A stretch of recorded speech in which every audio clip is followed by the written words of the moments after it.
Yoma Daf Samachalef Amoudbet. Chers amis, bonjour. Eh bien, nous commençons en haut de la page. Il y a juste deux mots dans la page précédente, à Rabbi Yochanan. Hacham Metzora Sheshachato Shelo Lishmo. On a pris le Hacham du Metzora. Le Metzora doit porter un Ola, un Khatat, un Hacham, il doit porter des oiseaux. Il y a tout un processus pour qu'il soit...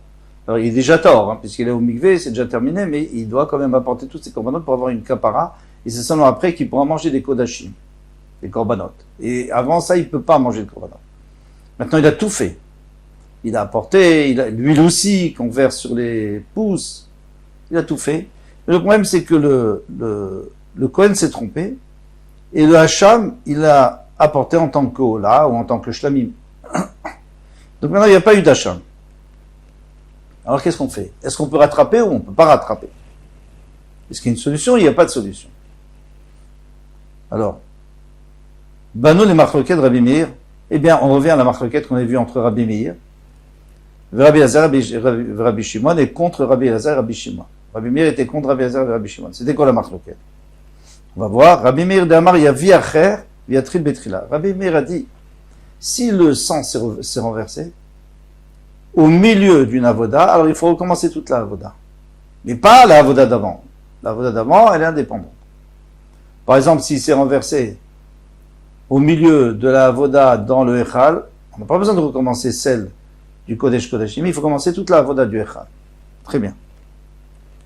Achanami yavi acher, veishrot. Alors ici aussi, puisque le Hacham est perdu, eh ben on apporte un autre Hacham.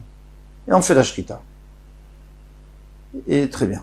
Rabbi Elazar et Rabbi Shimon Shomrim Ima comme chez Pasak Misham ou Matrin, Rabbi Elazar et Rabbi Shimon qui disent qu'à l'endroit où tu t'es arrêté, c'est là qu'il faut continuer. Acha Notakana ici, il n'a pas de solution. Il ne pourra jamais manger des kodashim. Pourquoi? Parce qu'il ne peut pas apporter un deuxième hacham. Pourquoi? Parce que ce hacham, finalement, il est cachère, même si il est cachère en tant que Ola ou Shlamim.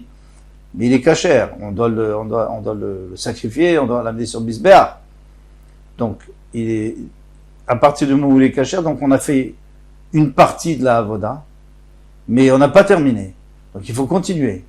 Mais d'après eux, il faut continuer là où on s'est arrêté. On ne peut pas continuer où on s'est arrêté parce qu'on est obligé d'apporter un deuxième, puisque celui-là, il ne fait pas de kapara, puisque c'est pas un hacham, donc il n'y a pas de kapara. S'il n'y a pas de kapara, il faut en apporter un autre, mais il y a écrit keves echad, un seul. Donc on ne peut pas apporter deux. D'après Bémir, on annule. On annule et on recommence. Pardon. Mais d'après eux, on ne peut pas. Vous allez voir que même d'après Bémir, ça va être un problème. Matkiflar Afrizda, Veotoptiv, et pourtant il y a écrit. Et lui, ça veut dire le hacham qu'on avait balancé en même temps que l'huile, parce que le Metzora, il avait apporté de l'huile qu'on versait sur son pouce et sur son gros orteil. Eh bien, il fallait qu'il soit avec l'huile. Maintenant, il est plus valable celui-là, donc on ne peut pas apporter un autre. C'est pas possible. Et comme l'huile, c'est une avoda complètement différente, donc on est yotse de cette avoda. Maintenant, qu'est-ce qu'on fait? Recommencer tout, on ne peut pas. Alors qu'est-ce qu'on fait? Même d'après lui, il n'y a pas de takana. Donc, il a une bonne kashia, une bonne kashia contre Rabbi Yochanan.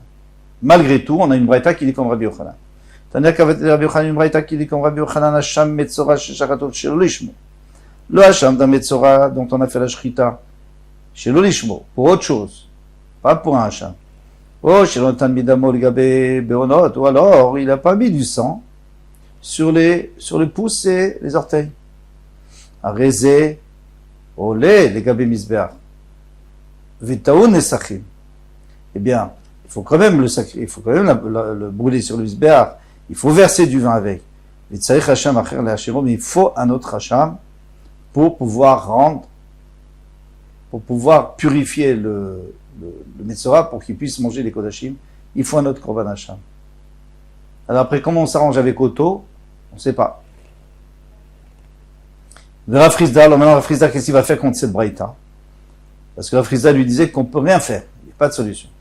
Rafrizda Marlach, Mat Sarir, c'est-à-dire quoi Maït Sarir? Qu'est-ce que ça veut dire qu'il faut apporter un autre? Ça veut pas dire qu'on peut apporter un autre. On aurait besoin d'apporter un autre. Sarich ve'lo takana. Il aurait fallu apporter un autre pour pouvoir le rendre pur, le Metzora. Mais on peut pas. Pourquoi? Parce qu'il y a écrit Otto. Lui, celui qui était avec lui, mais pas un autre. Donc, il aurait fallu, c'est ça quand il dit Tsarich, il aurait fallu, mais on peut pas. Les Tane, Tana, Tsarich ve'lo takana. Mais est-ce que c'est l'habitude du Tana de nous dire, tu sais, il faut apporter, mais n'apporte pas parce que de toute façon tu peux pas. Alors, il faut pas dire il faut apporter. Est-ce que c'est l'habitude de le dire ou pas? Eh bien oui.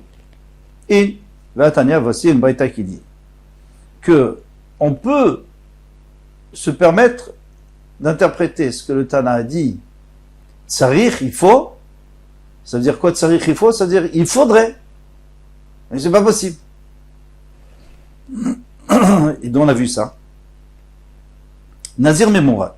Un nazir qui est chauve. Normalement, le nazir a une mitzvah de se raser. Et ça fait partie de sa purification, de se raser avec un rasoir. Bet Shammai Omrim, Tsaich Havarat Tahar.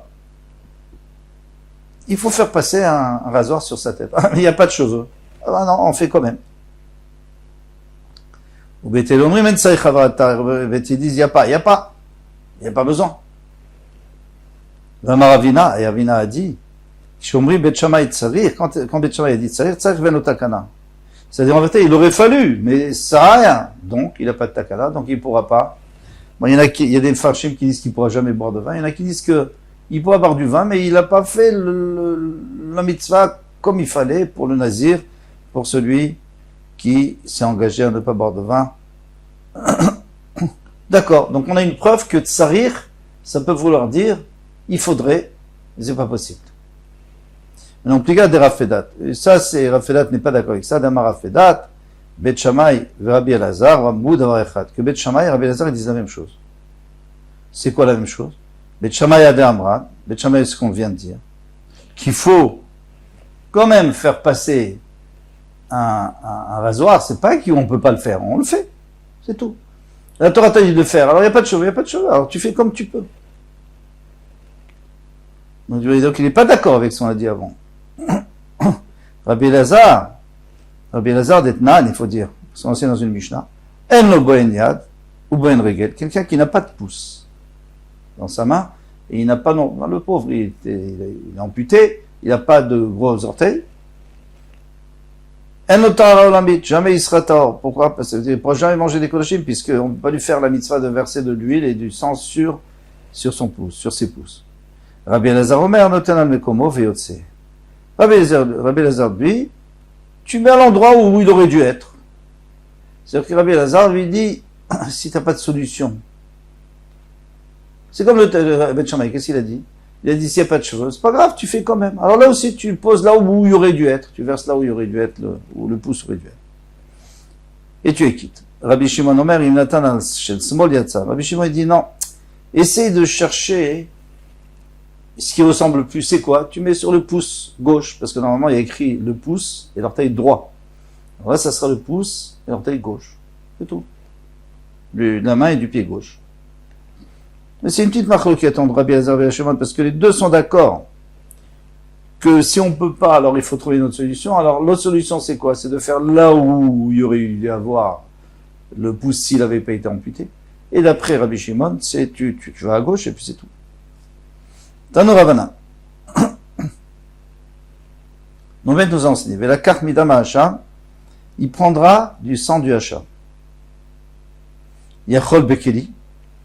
Donc maintenant, le sang du Hacham, qu'est-ce qu'on va faire avec? On va le verser sur les pouces. On est toujours dans le Metzora. Alors, Yachol Bekeli, j'aurais pu croire qu'il le prend avec un Keli, comme d'habitude. Kabbalat Adam, c'est toujours avec un Keli pour recevoir le sang. Talmud Lomar Venatan, il y a écrit, mais il va mettre. Manetina, il y a écrit, il va prendre et il va mettre. Alors, Manetina, de la même manière que quand il met Beatzmo Shel Kohen, c'est le Kohen lui-même qui met avec son doigt. Aflekecha Beatzmo Shel Kohen. Donc il faut que le Kohen, il réceptionne avec sa main. Yachol les Misberken, mais maintenant il y a une partie du sang qui va être aspergée sur l'Isber. Là aussi, on va prendre avec la main. Non, c'est pas possible. Talmud Lomar qui kachata ta'ashamhu. Le khatat et le hacham, c'est la même chose. Ma khatat teuna keli. De la même manière que pour le Korban khatat, ils font un keli Keli Sharet, qui est du Beth Amikdash pour réceptionner le sang, Af Hasham Taun Keli.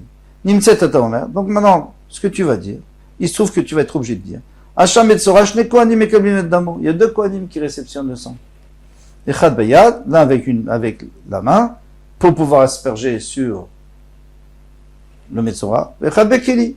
Zéché qui veut le Bekeli, celui qui a réceptionné avec le Keli, Balo et Tzal Mizbeach, il va vers le Mizbeach et il asperge sur le Mizbeach. Vezéché qui veut le Bayad, et celui qui a réceptionné avec la main, Balo et Tzal Metzora, il vient chez le Metzora et il verse sur son pouce droit et son gros orteil droit. Tanou Rabanan. Il faut changer ici, c'est Tanou Rabanan parce que c'est une braïta. Alors de quoi il s'agit? Plutôt de quoi s'agit-il? Vechulan metamin begadim venisrafim betadeshem. Alors on sait que ça on l'a vu dans le Pasouk, c'est que les parim et les seirim de Yom Kippour, il faut les sortir au Betadeshen. Ce Betadeshen, c'est un endroit en dehors du Machane et en dehors du campement. Et là-bas, il y avait un endroit où on jetait, quand il y avait trop de déchets, il y avait trop de cendres sur le misbah, on prenait là-bas et on le brûlait, on le consumait. Eh bien, là-bas, on va aussi mettre les parim et les seirim. On va les brûler. Et celui qui les brûle, il y a écrit qu'il sera tamé. Ses habits seront tamés. Les kula metamim begadim.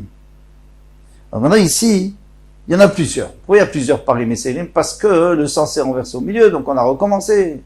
On a pu recommencer plusieurs fois. Venisrafim à Betadeshen. Donc il fallait tous les brûler sur le Betadeshen. Et celui qui les brûle, il va devenir tamé. Pourquoi? Parce qu'ils ont tous un dîne de part et de saïr du Yom Kippour. Il veut Rabbi Elazar et Rabbi Shimon, selon les paroles de Rabbi Elazar et Rabbi Shimon. C'est logique. Pourquoi? Parce que Rabbi Elazar et Rabbi Shimon, qu'est-ce qu'il disait? Il disait que ce qu'on a fait, c'est bien, et maintenant, on va en racheter un autre pour continuer. Donc, chacun a eu une kapara. Chacun a causé une kapara. Le premier, il a causé une kapara dans le Kodesh HaKodashim, le deuxième dans le Echal, le troisième sur le Mizbeach. Ils disent En metamim gadim ven israfim avetadeshel. Mais non, ils n'ont pas le digne d'un vrai korban par le saïr de Yom Kippour. Et là, Charon, seulement le dernier. Oil vegamarbo kapara, puisque c'est avec lui qu'on a terminé la kapara. Donc c'est lui l'essentiel. On s'arrête là. Kol Tuv.